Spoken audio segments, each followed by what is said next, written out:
This channel does not promote any violent, harmful, or illegal activities. All content provided by this channel is meant for an educational purpose only.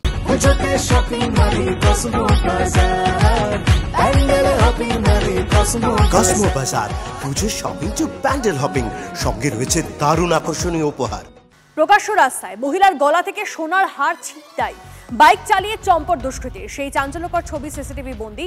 সিউড়িতে উত্তেজনা। গতকাল রাত 8:30 নাগাদ ঘটনাটি ঘটে।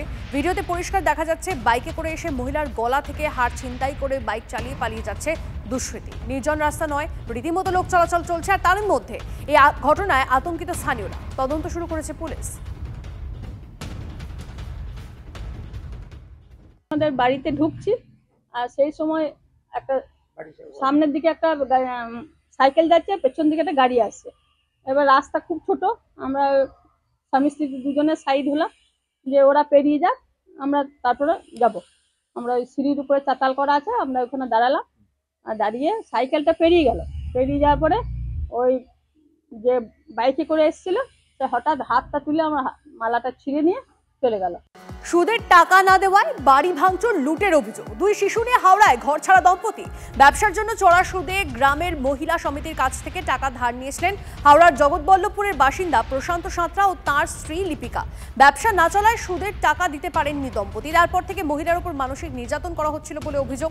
মহিলাকে kidney বিক্রি করতে চাপ দেওয়া হচ্ছিল। রাজি না হওয়ায় মহিলাকে তার বাড়ি থেকে বের করে বাড়িতে তালা ঝুলিয়ে দেওয়া হয় বলে অভিযোগ।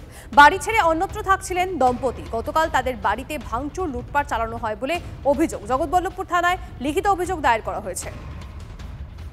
আমি একটা ছোটোখাটো ব্যবসা করতাম, ছোটোখাটো ব্যবসাটা একটু লস হয়ে গেছে, সেই জন্য আমি আর দিতে পারছিলাম না।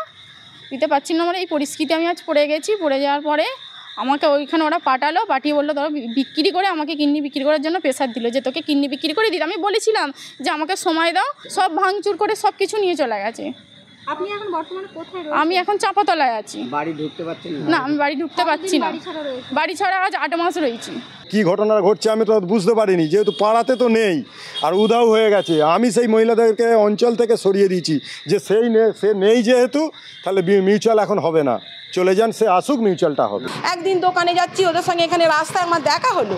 বলছি হ্যাঁ মা, দাঁড়া করে দাঁড় করালাম। কী রে চলে যাচ্ছিস কোথায়?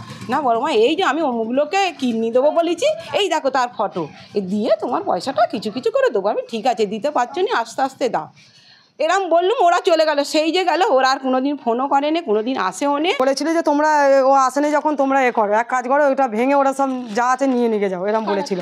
হ্যাঁ, থানায় বলেছে। কেন আমাদের অঞ্চলেও বলেছে। কোন থানা বলেছিল? ওই যে বরগাছিয়া থানা। হ্যাঁ।